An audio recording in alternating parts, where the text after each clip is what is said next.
Under the endless night skies in the Granbell Kingdom, a little boy named Shiki, together with his friend Michael, and his grandfather Demon King Ziggy, engages in a conversation about the mysteries of the universe. Shiki is in awe of the shooting star he sees, and Ziggy corrects him saying that it's a dragon. That excites Shiki. After a short conversation, Shiki's grandfather encourages him to leave the Granbell Kingdom, explore new worlds, and make human friends to know more about the universe. Few years later, for the first time in 100 years, Granbell Kingdom welcomes its visitors. Rebecca and her talking cat companion, Happy, arrive at Granbell Kingdom. Rebecca and Happy are greeted with a grand welcome by the robots inhabiting the kingdom, who are also overly excited to receive a human guest. Granbell was known as the Kingdom of Dreams, where everything you wish for comes true. They are intergalactic adventurers and vloggers, seeking interesting content for their videos. Rebecca here dreams of getting 100K subscribers on her Anime Recap Today channel. Shiki, excited to meet new people, shows them around. Shiki confides in Rebecca about his desire to leave the Granbell Kingdom to find Mother, a mysterious figure mentioned by his grandfather. However, he struggles with the emotional ties he has formed with the robotic inhabitants. The trio encounters a mysterious revelation as the inhabitants of Granbell Kingdom reveal their true nature and intentions. Shiki faces a shocking betrayal orchestrated by the King of Granbell. Shiki, triggered by the betrayal, unleashes a latent power known as Ether. He confronts the king and defeats him, leading to a decision to embark on a space adventure with Rebecca and Happy. Shiki, now aware of the sacrifices made for him, sets off on the Eden Zero for an exciting journey through space. Rebecca introduces Shiki to B-Cube, a video-sharing website where users post videos using small cubes. They discuss about the platform, including how views can earn money. Shiki witnesses the cube's privacy censorship, prompting a comical interaction. Rebecca reveals their next destination, Blue Garden, where she plans to register Shiki as an adventurer to explore different stars. Shiki eagerly accepts, and Rebecca asks him to be her and Happy's bodyguard as they arrive at their destination. The trio arrives at the Adventurers Guild, Shooting Starlight, on Blue Garden. Shiki is excited about the upcoming adventure, and he has an encounter with a hologram of Mother, a giant woman worshipped as a goddess of space. Shiki's claim of having met Mother before creates laughter in the guild. Rebecca explains Mother's significance in space worship. Shiki's attempts to make friends lead to awkward moments, and Rebecca drags him out of the building. A thug kidnaps Happy, prompting Shiki to give chase using his ether gear. Meanwhile, Rebecca recalls her first meeting with Happy and their deep connection. Shiki confronts the thug, unleashing his ether gear to rescue Happy. Shiki defeats the thugs with his ether gear, and Rebecca, enraged by Happy's kidnapping, transforms him into the Happy Blaster form. A battle ensues, showcasing Rebecca's skills with ether bullets. Shiki assists Rebecca, realizing her strength, and the trio returns to the Shooting Starlight Guild. In the Shooting Starlight Guild, a spider terrifies Shiki. Rebecca questions if an adventurer can work in such a state, leading to concerns. Happy clarifies that Shiki only needs to register as an adventurer, and they are welcomed by Clarice, the guild receptionist. In the meantime, Lobelia Christie, a famous B-Cuber, mocks Rebecca and charges fans for eccentric autographs. Shiki intervenes using his ether gear to make Lobelia float, surprising onlookers. Rebecca drags Shiki away, leaving an intrigued Lobelia behind, fascinated by the potential content he can create. At a Nikora-staffed restaurant, Shiki expresses his perception of guilds as big families, contrasting with Rebecca's perspective. Shiki completes his online registration and receives his adventure license as Shiki Granbell, Class E rank. They overhear Lobelia's video and decide to make Rebecca's videos better by meeting Mother. Shiki, Rebecca, and Happy plan to seek Professor Weiss's help for a better ship and more party members. Elsie Crimson and her crew arrive at the guild, looking for Shiki. Elsie reveals knowledge of Shiki heading to the dead planet Norma. On the Aqua Wing, Shiki expresses interest in piloting the ship. Rebecca and Happy agree, recording Shiki's first attempt at flying. The ship crashes on Norma, and Shiki, with his ether gear, lifts and lands it. An alarm warns of Earth ether crystals raining down. Later on, the trio arrives at Professor Weiss's house, where they encounter a man claiming to be Weiss Steiner. He confronts them with a gun, questioning their presence. Meanwhile, in a distant future, explorers find human corpses and a B-Cube necklace with Eden Zero inscribed. A mysterious girl named Xiao Mei introduces herself as the narrator and addresses the audience, suggesting not to dwell on the time jump at the end of the previous episode. She emphasizes that time doesn't matter much in this story. Back in the garage, Rebecca and the others encounter a young man claiming to be Weiss. Shots are fired, and a confrontation ensues. Shiki uses his ether gear to eliminate the attacker, and Weiss escapes on a motorcycle, leaving behind a message about Sibir the Mighty. At a riverside restaurant, the trio attempts to make sense of the situation. They realize they have traveled back 50 years to Norma, in the year X442. Rebecca recalls a visit to Weiss, discovering the planet's deterioration. The realization of the time travel shocks them. Suddenly, a giant robot piloted by Sibir appears, blaming Weiss for stealing from him. Weiss is shown in another part of the city holding onto a briefcase. Sibir demands the trio reveal Weiss's location, and a chase ensues. Shiki, Rebecca, and Happy elude Sibir's pursuit, showcasing Shiki's gravity fist technique to defeat him. Afterward, the trio takes refuge in a bar, where they discuss their predicament. Rebecca mentions that the bar was once the professor's hideout. Unexpectedly, young Weiss arrives, creating a tense moment. Weiss denies knowing the trio and questions their story. The focus shifts to an item Weiss stole, revealed to be a small android named Pino. Pino's EMP ability causes temporary disruptions, and the group learns about her anti-machine capabilities. Weiss chases after Pino when she panics at the mention of Sibir. Pino's backstory unfolds through a B-Cube video, revealing Sibir's cruelty and the alteration of her memories and body. Shiki, Rebecca, and Happy vow to save Pino and stop Sibir, expressing determination to correct the timeline. At the hideout, Pino greets her master Sibir, who reveals plans to take over the entire town.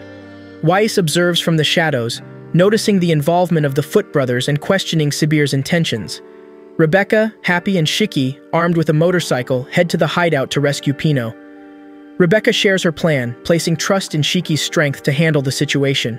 Shiki expresses determination to save Pino.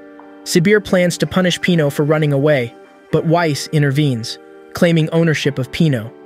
The trio crashes through the wall on their motorcycle. Shiki uses his gravity abilities to confront Sibir and his gang, initiating a fierce battle. Weiss takes advantage of the chaos, taking off with Pino on the motorcycle. Sibir orders the Foot brothers to capture Rebecca, allowing Weiss to escape. Shiki faces a surprise attack as Sibir chases Weiss. Shiki falls through the floor into a room filled with junk and discovers an inactive robot named Johnny. The mass-produced model, designed for Sibir and discarded, shares its story with Shiki before shutting down. Meanwhile, Pino explains that she follows orders for the sake of other bots. Sibir pursues Weiss's group in a Night Gear model, leading to a confrontation. Shiki faces emotional moments with the discovery of Johnny's broken body. The episode climaxes with Shiki facing off against Sibir. A fierce battle ensues, showcasing Shiki's determination to protect machines. Pino activates her EMP to stop Sibir's mech, declaring her independence. Weiss confronts Sibir, and the group reunites, expressing concern and friendship toward Pino. In an alleyway, Rebecca explains that Sibir had been stealing the town's military robots using Pino's ability. However, they've been turned over to the police. The group discusses Pino's origin and Weiss's involvement in her last maintenance. The police arrive, prompting a quick escape. Back at the Aqua Wing, the group prepares to head to Blue Garden to find a way back to their time.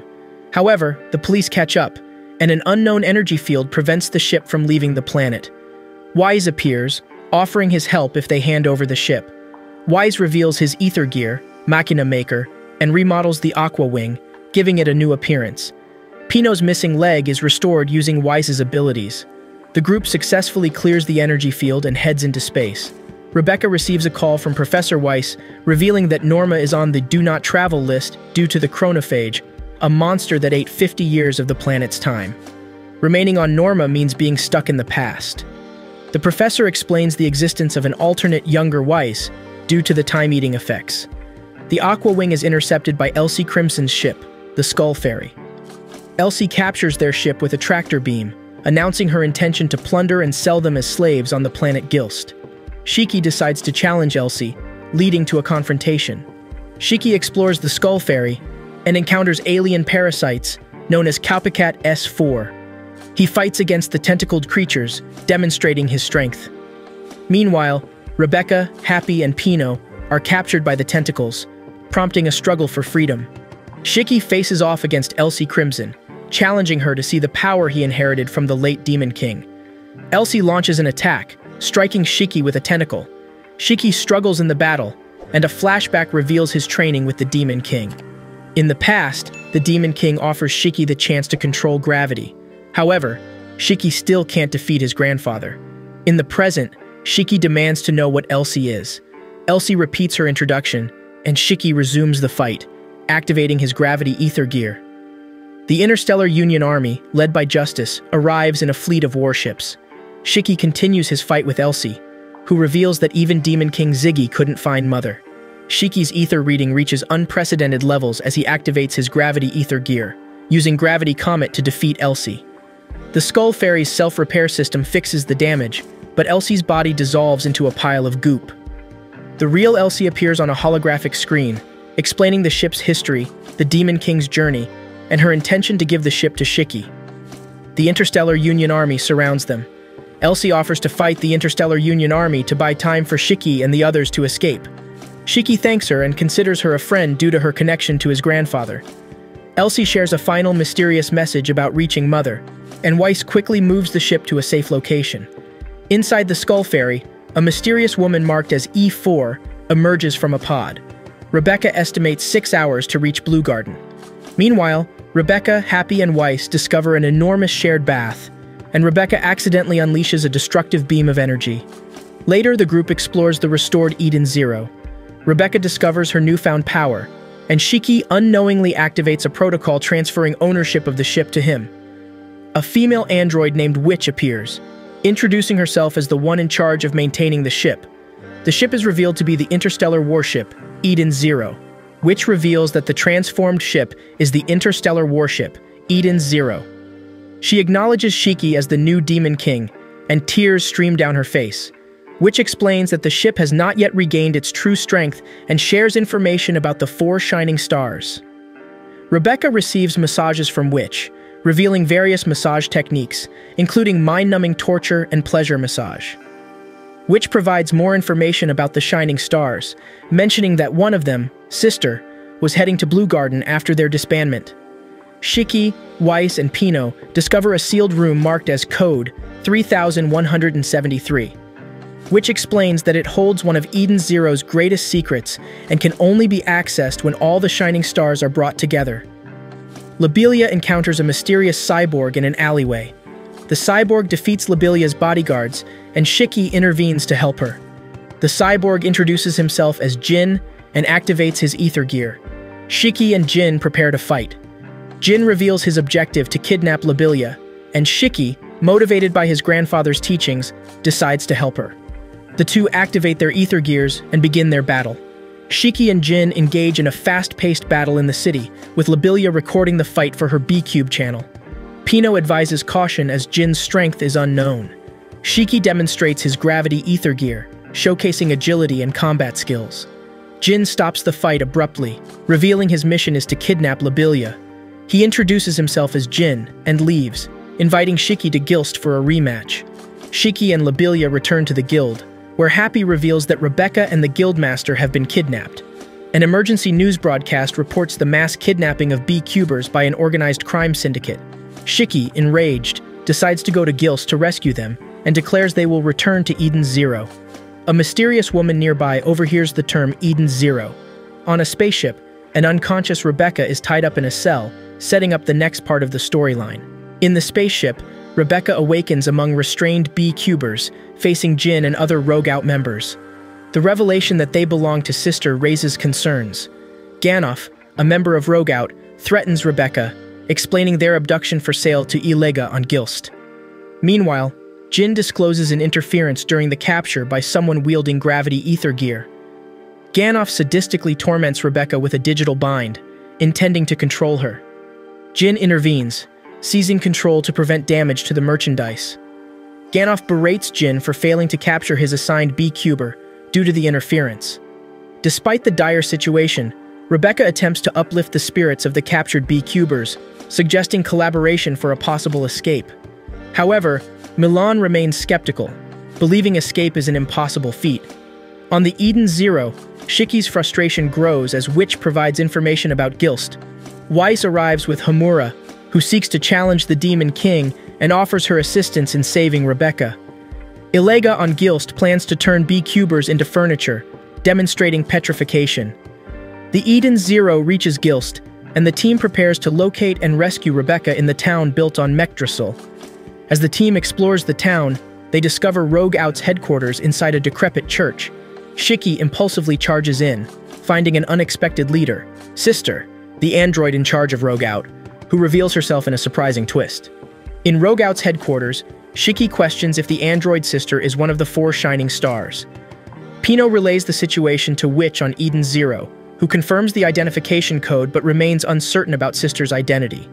Shiki demands Rebecca's release, but Sister orders her soldiers to attack, intending to turn their remains into her soldiers.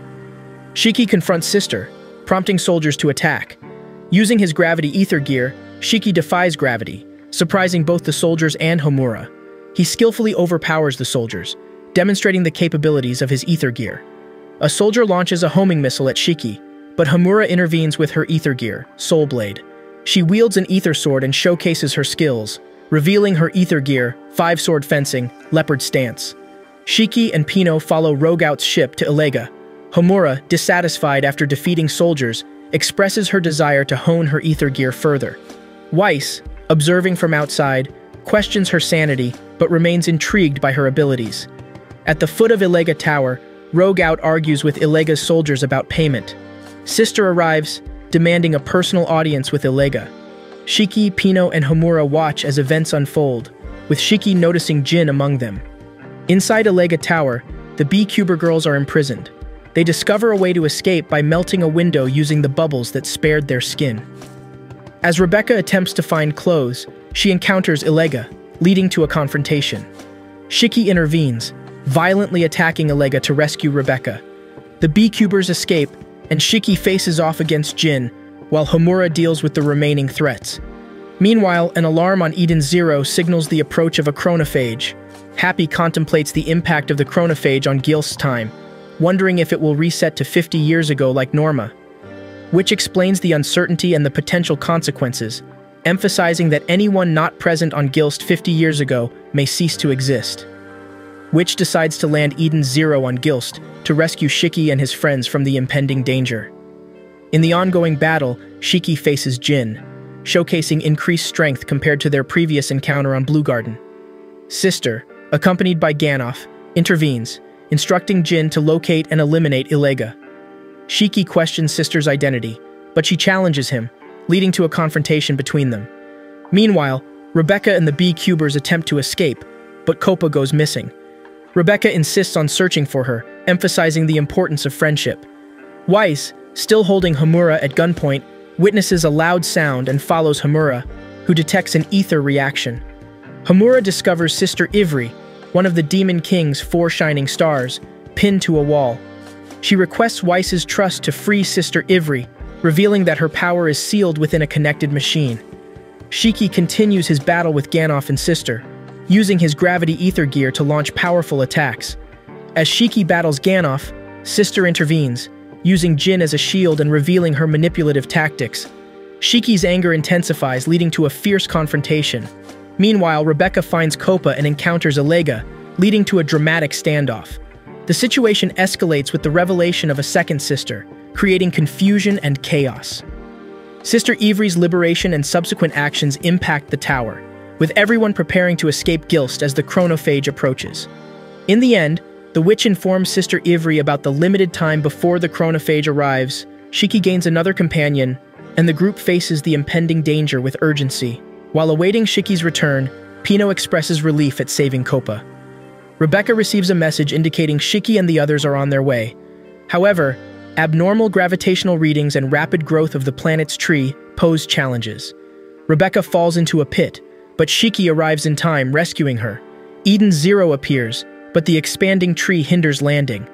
Homura and Weiss take action, cutting and burning the tree to create a landing space. Shiki, using his gravity ether gear, reverses gravity for everyone to fall onto Eden Zero. Observing the chronophage consuming Gilst, Pino hopes for others' escape, but which reveals the loss of 1,200 years of time, causing distress. Happy expresses gratitude for Rebecca's safety, and emotions run high as Rebecca reflects on Gilst. Sister and Witch discuss Shiki's identity as the child taken by Master Ziggy, shifting the focus to finding Valkyrie and Hermit to reclaim Eden Zero's true power. Shiki welcomes Homura as a friend, and Weiss realizes Homura's connection to Valkyrie through her sword. Homura expresses her desire to challenge the Demon King and decides to join the group on Eden Zero. With lingering questions about Valkyrie and Hermit, the crew thanks Weiss for his help, and he agrees to join them. Mosco's appearance surprises Shiki and Weiss, raising questions about his role. The Interstellar Union Army assesses Gilst's state, realizing the release of Draken Joe, the Dark Alchemist, poses a greater threat than Illega or Rogout. Rebecca, Happy, and Homura share a spa bath, discussing training and ether gear. Sister and Witch discuss their roles, revealing Elsie's defense of the ship. Moscow is labeled the Pig of Edens, eliciting excitement from him. Shiki returns Rebecca's B-Cube, and she shares a call with Clarice. The popularity of Rebecca's videos soars, despite negative ratings. As Eden Zero approaches Iron Hill, the crew observes statues of the Heavenly Knights of the Dancing Sakura. A person on a statue is revealed to be Hermit, confirming Sister's unexpected lead. Xiaomei, the narrator, introduces herself and sets the stage for Shiki and his friend's quest to assemble the four shining stars and restore Eden Zero's true power. They have already found Witch and Sister, and now the focus is on Hermit. Xiaomei warns that the upcoming story is sadistic. The group quickly locates Hermit but discovers she's unresponsive and in an abnormal sleep mode. Witch suggests using dive mode to enter Hermit's consciousness, located on the planet Digitalis. The group prepares for the dive into Digitalis, where avatars are created based on real-world appearances. Shiki suggests entering Hermit's heart to fix it, leading to skepticism from Rebecca and Weiss. However, Witch supports the idea, explaining that Digitalis originated as an MMORPG called Rogue Fantasia. The NPCs in the game gained consciousness, leading to its abandonment by developers. As they enter Digitalis, Shiki finds himself in an avatar customization space. Avatars are revealed, and the group, now with modified appearances, explores Digitalis. The NPCs in the virtual world have developed lives of their own. They head to the town of Dramil, where they must navigate through a realistic environment and interact with both NPCs and players. The group learns about a potential quest in Krista, involving a treasure and an event boss monster. Shiki expresses his excitement about encountering a monster, and they receive information about Hermit's possible location on a hill outside Krista. They hurry to Krista, hoping to find Hermit and not caring about the dangerous conditions. Arriving in Krista, the group discovers the town in ruins and encounters the mass murderer, Jamilov. He has impaled veteran players on the clock tower and reveals his affiliation with Draken Joe. Jamilov, a chosen player, threatens the group, asserting his power to prevent the impaled players from logging out. Shiki remains defiant, expressing anger and determination. Meanwhile, in an undisclosed location, Hermit murmurs about Ziggy being a liar and questions the existence of hearts in both machines and humans. The situation becomes increasingly complex and perilous as Shiki and his friends face the challenges of Digitalis and confront the menacing Jamilov. The pinned players at the clock tower disappear, now dead outside of Digitalis. Jamilov, unsatisfied with his cruel actions, laments that he hanged them too high and couldn't see their faces in agony. Shiki attempts to attack Jamilov, but the latter's scythe, named Maria, bites off Shiki's hair. Jamilov threatens the group and logs out for a meeting with Draken Joe, leaving the group to discuss the encounter. Townsfolk appear, thanking the group for driving Jamilov away. The group inquires about Hermit, and the townsfolk inform them that she can be found sitting on the hill to the west of town. They mention the troll burglar, who stole the town's treasure. Heading to the hill, they find Hermit, who initially refuses to join them, expressing disdain for humans. In the city of Krista, Homura, undercover as a player named Homura, meets Jessie. She complains about her avatar, but assures him that her undercover job is going well. Later at Benjamin's Inn, Shiki and the others ponder Hermit's hatred for humans and discuss their encounter with Jamilov. Shiki expresses his belief that not all machines hate humans. The group hears the bell ringing, signaling the arrival of an army of monsters outside the town. Giron, the commander of the magical beast army, announces their intent to kill NPCs and leave players for Jamilov. Shiki jumps into action, while the group realizes that they can't use their ether gears. Homura is missing from the group. Meanwhile, Hermit resigns herself to death as the flying monsters approach. Shiki saves Hermit just in time, and they discuss why she hates humans. The troll burglar, a town guardian spirit, tries to protect Krista from the magical beast army. Jamilov arrives and Homura seemingly betrays the group, threatening them with an arrow. However, another Homura arrives and intercepts the arrows, leaving the group shocked at the unexpected turn of events. After the real Homura saves the day, she explains her arrival on the planet and her efforts to gather information. Annoyed at the imposter using her name, she vocalizes her interest in taking a male appearance. The others interpret this as confirmation of her being the real Homura. Meanwhile, Jamilov uses his scythe to devour imp monsters and damages the town with a laser beam. The imposter escapes, and Homura pursues her, while Shiki decides to confront Jamilov. Annoyed that Jamilov escaped unharmed, Weiss expresses frustration, and Rebecca explains Jamilov's cheat, illegally modifying the planet's data for an advantage. Hermit suggests using cheats against Jamilov, with Weiss eagerly accepting. Hermit decides to assist, using Jamilov's account to apply cheats without getting banned. In the forest, Homura chases the imposter who summons a steed. Homura follows suit, and the imposter, revealing herself as Amira, explains her role as a spy for the Galactic Intelligence Agency. The real Homura deflects bullets, but Amira, falling off her steed, shoots a final bullet. Homura deflects it back, forcing Amira to log out. Amira exits her pod, relieved but confident that no one will catch the real her. Back in Krista, Hermit suggests using cheats against Jamilov. Shiki continues his futile fight against Jamilov, who is seemingly invincible. Rebecca refuses to use cheats as a gamer, but Weiss enthusiastically embraces the idea. In Krista, Hermit assists the group by using cheats, temporarily turning Shiki into a kaiju. However, Jamilov reverses the effects.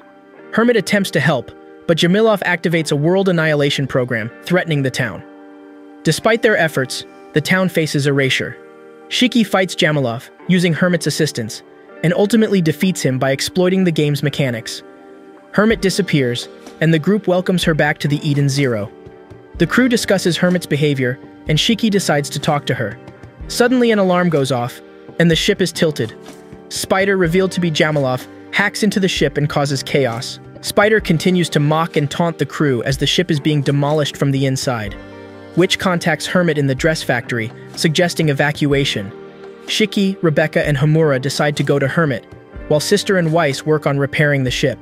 Parts of the ship's interior explode, and Hermit, gloomy, believes it doesn't matter. A flashback reveals Hermit's past with Muller on Newton. He asks her to help create an ether accelerator to save bots on Planet Hook.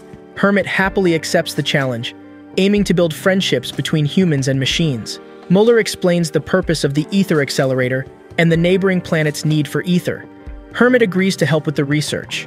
In the present, the Eden Zero takes significant damage, and Sister informs Weiss that her powers only work on living things. Spider mocks the crew for opposing him. Outside the dress factory, Shiki and the others attempt to reach Hermit, but the door is locked. Homura prepares to cut through the door as Shiki encourages her. Another flashback depicts Hermit working with Muller's team of scientists to create the ether accelerator. She's surprised to see humans and bots working together, wondering if she can be friends with Muller. The researchers assure her they are friends, making her smile. Later, she learns about the destructive consequences of the ether cannon. In a disturbing turn of events, Muller betrays Hermit and reveals the weapon's true purpose: to eliminate bots. The weapon's destructive power devastates Hook, and Hermit is subjected to painful experiments. The Interstellar Union Army raids the lab, freeing Hermit. She chooses to leave and find a place to die. In the present, the crew continues to plead with Hermit to save them. She initially refuses, expressing her distrust of humans and androids who befriend humans. Rebecca shares stories of Shiki's compassion towards bots and convinces Hermit that not all humans are bad. Shiki, determined to trust Hermit, asks what she wants to do. Tearfully, she admits she wants to be friends. She fixes the ship's systems, takes control of Spider's ship, and pranks him with fireworks.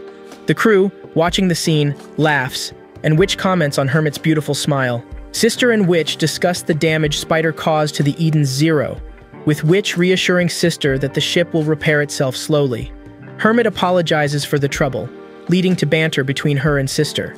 Witch notes that it's been a while since they heard the two bantering. Sister expresses how fun of a target Witch is, and mentions that she's glad Hermit is back, despite saying she hates her. At the Spa of Eden, Homura, Rebecca, and Happy bathe, with Homura considering it part of her training. Happy mentions Hermit's return and the crew's goal to find Valkyrie. Homura shares memories of Valkyrie's awe-inspiring yet mischievous nature. Happy reminds her that she previously didn't know her teacher's whereabouts but is now hopeful with Sister and Hermit found. Homura challenges Rebecca to a duel when they reunite with Valkyrie. Shiki and Weiss enjoy food in the Eden's kitchen, while Pino, with no sense of taste, drinks energy-restoring jelly. Shiki expresses concern for Pino and encourages Weiss to help her. Pino shares her dream of wanting to become human. Shiki encourages her, while Weiss recalls Mother's legends about rebirth being a possibility. On Planet Brown Sea, Jesse talks with Amira about his exposure. Amira denies exposing him and prepares to infiltrate Draken Joe's lair. Jesse cuts the connection as Elsie passes by, hinting at Elsie's limited time. In the Belial Gore, Spider reports to Draken, who is in the middle of dealing with a debtor named Murray Morrison. Draken punishes Murray with a heavy metal transformation.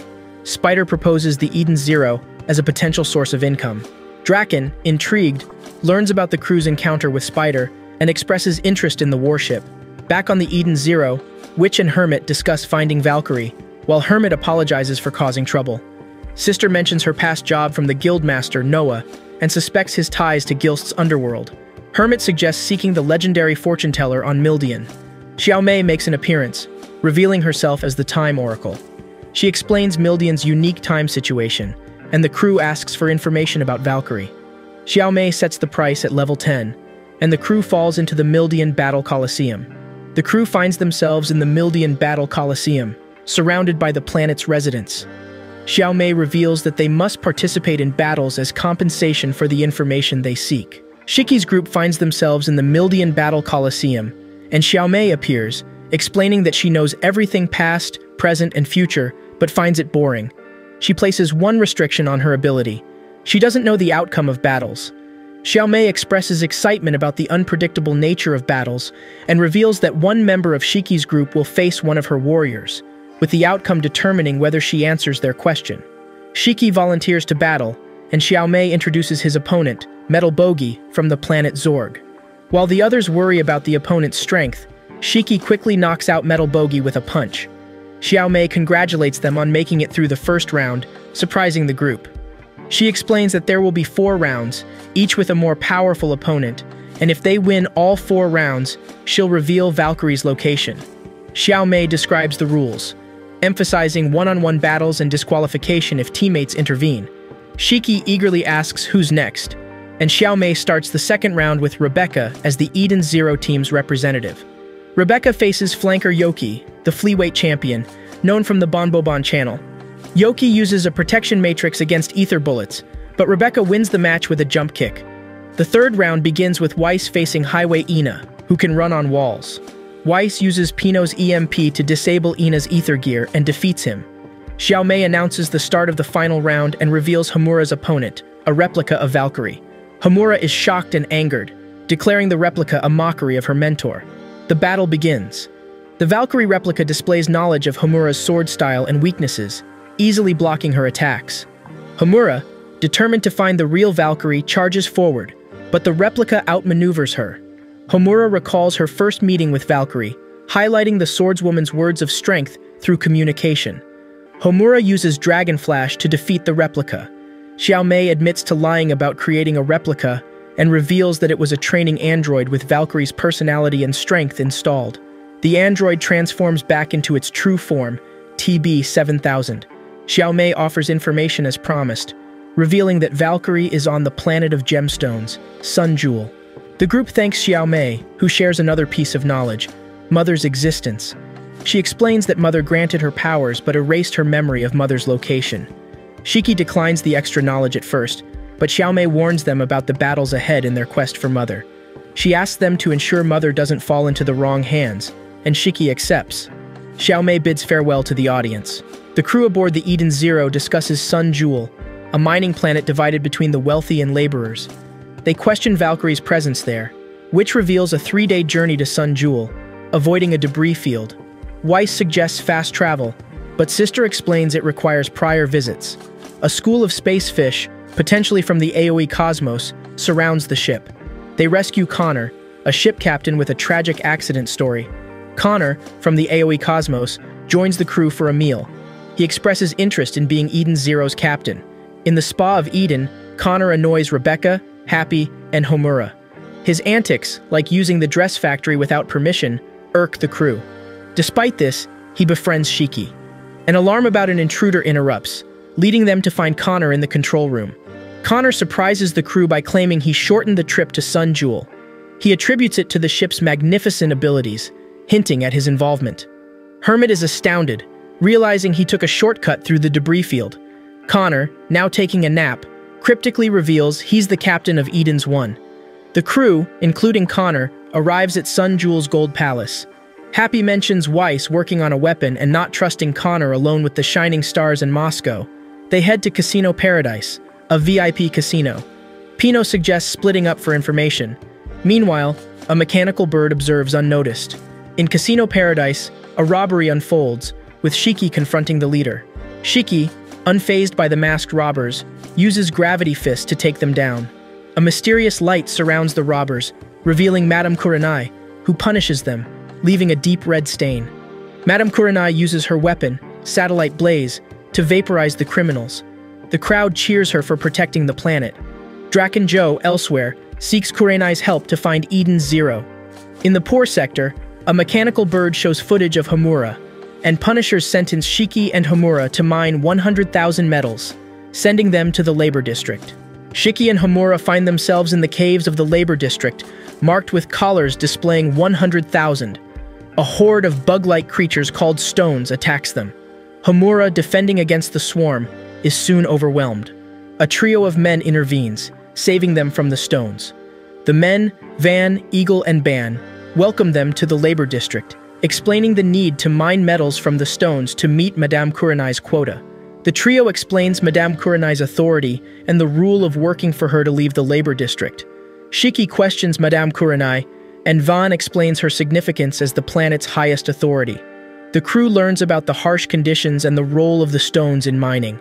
The crew witnesses a brutal incident with the warden, Benziton Garrett, showcasing the absence of law in the labor district. Garrett, angered by Shiki's defiance, prepares to punish them. The Punishers, enforcers of Madame Kurenai's rules, intervene, preventing rebellion. Garrett inflicts a harsh lesson on Shiki and Homura, using a stunning whip. Homura is tied and dragged away for questioning. Shiki, defiant, vows to save her despite the consequences. The mechanical bird observes these events. Madame Kurenai, accompanied by Ward, interacts with Cedric, a model from Genos. She requests him to undress, but disapproves of his behavior. She burns his face sadistically and expresses her disdain. Madame Kurenai discusses Drakenjo's pursuit of Eden Zero and her plan to outwit him. Rebecca, unable to contact the crew, encounters Lobelia at Casino Paradise. Lobelia offers information on reaching the labor district in exchange for a collaboration. Rebecca agrees to cosplay, accepting Lobelia's prank. Lobelia tricks her in front of a crowd, dumping soup on Rebecca. Despite this, Nino provides a clue on reaching the labor district. Shiki, undeterred by Garrett's punishment, confronts him to save Homura. Garrett highlights the consequences of defiance. Homura, tied up, attempts to use ether gear but fails. Shiki arrives just in time, threatening Garrett and declaring his determination to protect his friends, showcasing the strength of a demon king. Shiki faces off against Garrett, the warden of the labor district. Garrett lashes his whip at Shiki, who manages to dodge the attacks. Despite Garrett's claim that his whip can go wherever he wants, Shiki surprises him by avoiding it and retaliates with a powerful gravity fist, knocking Garrett to the ground. After subduing Garrett, Shiki throws him into the ceiling, leaving him hanging from a hole. Shiki unties Homura, who explains that ether gear can't be used when their hands are tied. Shiki, eager to try, is surprised to find himself unable to use ether gear in his tied state. Homura expresses doubts about Garrett having information about Valkyrie, but Garrett reveals that he knows Valkyrie very well. Rebecca, Nino, and Pino navigate the labor district underground with Nino's guidance. Nino reveals his identity as Kenzaiten Nino, working for Madame Kurenai. He explains that Kurenai is searching for a ship named Eden Zero, and used audio surveillance to locate anyone mentioning it. Nino decides to help Rebecca after seeing her collaboration with Lobelia, warning her about the dangers of the labor district. Rebecca, Nino, and Pino encounter Paul, Valkyrie's disciple, in the labor district. Paul offers information about Valkyrie's whereabouts and Valkyrie's B-cube, which holds the truth about Valkyrie's actions. Paul suggests that Homura might reconsider finding Valkyrie after learning the contents of the B-cube. Garrett reveals that Valkyrie is known and famous in the labor district. Despite Shiki's attempts to learn more, Garrett refuses to provide information. Instead, he sends Shiki and Homura to face Black Rock, the most violent stones, using Oculus Kurenai. Garrett contemplates killing Shiki himself, irritated by his strength. Heike and Homura find themselves facing Black Rock, a giant stone. Paul joins Rebecca and the others to rescue Shiki and Homura. Homura and Shiki charge at Black Rock, attempting to defeat it to reduce their collar counters. The battle proves challenging, with Homura's sword breaking and Shiki hurting his fist. With teamwork and concentrated firepower, they manage to defeat Black Rock, temporarily dropping their collar counters to 0. However, Paul reveals Madame Kurenai's true intentions and the reset of their counters to 100,000. Paul uses his ether gear to remove their collars, explaining he could have escaped, but stayed for Homura. The truth about Valkyrie awaits in the B-cube. As Shiki, Homura, and Paul reunite with Rebecca and the others, Garrett questions Madame Kurenai about a leashed, masked man. Madame Kurenai reveals that he's her pet, having found him cute. Despite the distraction, Kurenai expresses her fury upon learning about Valkyrie's followers plotting an uprising. With a new source of revenue, she plans to use Oculus Kurenai to burn the labor district to ashes. After watching the B-cube recording, Shiki and Rebecca are shocked. Homura, unable to face the truth, runs off to a different part of the labor district. In a flashback 10 years ago on Oedo, a young Homura trains under Valkyrie. They share moments of bonding and Homura expresses her determination to become stronger.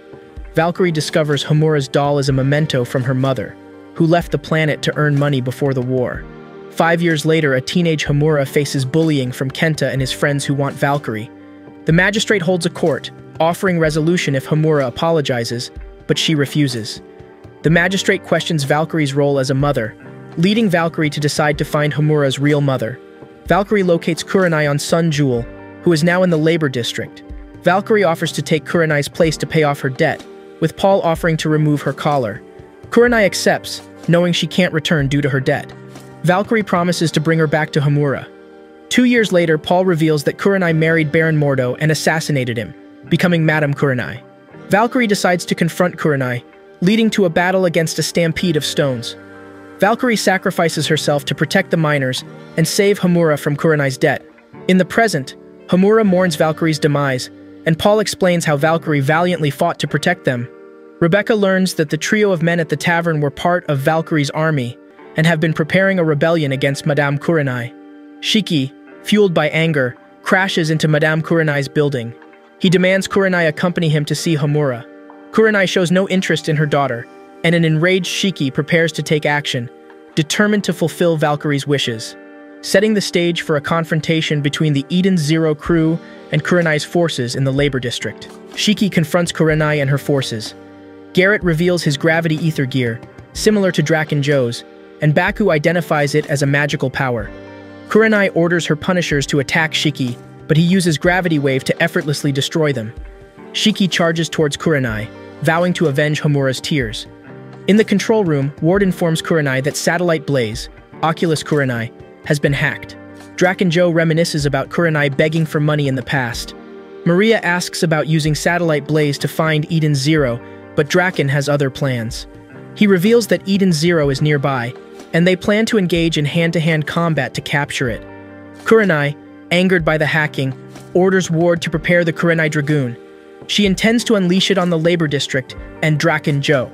As the colossal night gear rises, Kurenai begins wreaking havoc in the city, showcasing its formidable power. Rebecca informs Homura that Shiki went to fight Kurenai alone.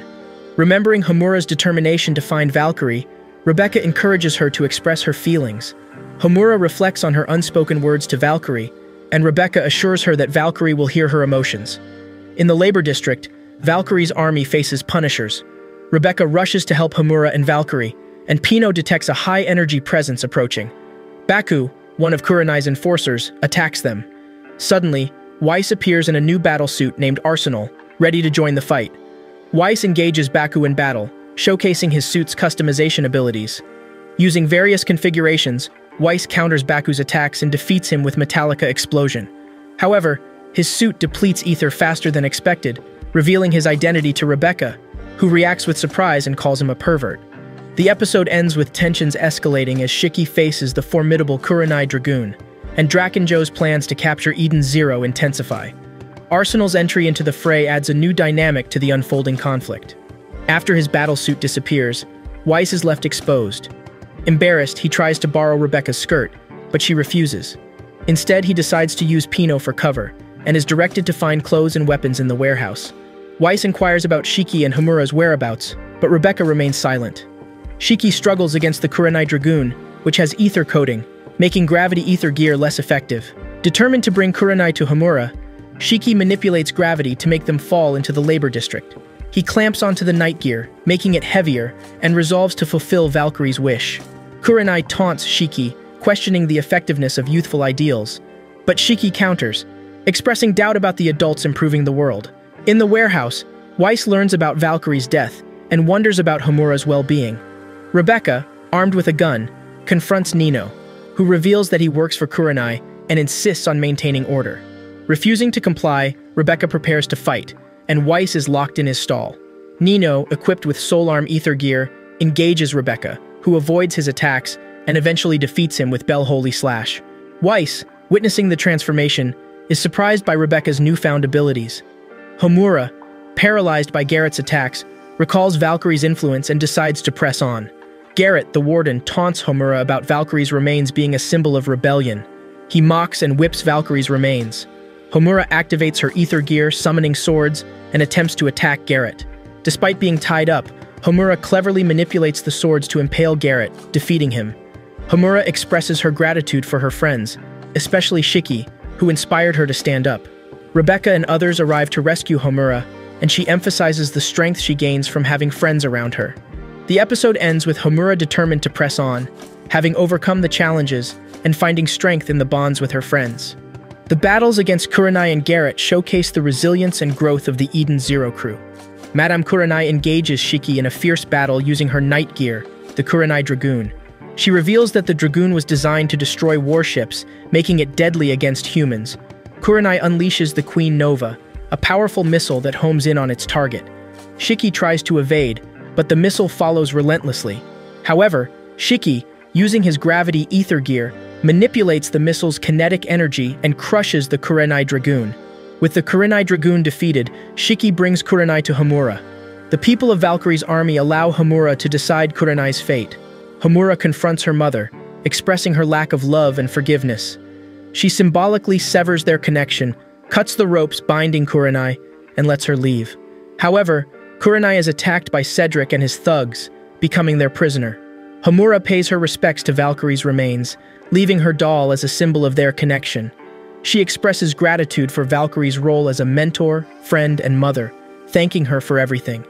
Xiaomei narrates how Shiki's crew liberated the prisoners of Sun Jewel's labor district, democratizing the planet. The people are now free, and the future of Sun Jewel looks bright. Xiaomei hints at a hopeful future, but stops short, keeping certain information undisclosed. The crew returns to Eden Zero, and Shiki informs the four shining stars about Valkyrie's death. Sister suggests restoring Valkyrie through data, but which explains the limitations. The shining stars argue over the possibility of reviving Valkyrie, with Shiki emphasizing the importance of accepting her death as proof of her having a heart. Homura proposes to take on Valkyrie's role as a shining star to help fulfill their mission to find Mother. However, Sister corrects her, stating they are with her willingly. Witch and Sister mourn Valkyrie's death together, expressing their emotions. As the crew prepares to set course, Shiki reflects on the friends he has made and promises to reach Mother, even beyond Ziggy's reach. The ship blasts off into space, marking the beginning of a new journey. Mother observes Shiki and his friends, wondering about the impact they will have on the universe. She ponders whether Shiki will become a legendary hero or a demon king, setting the stage for a new adventure. Xiaomei closes the episode by hinting at future challenges and climaxes in the crew's journey.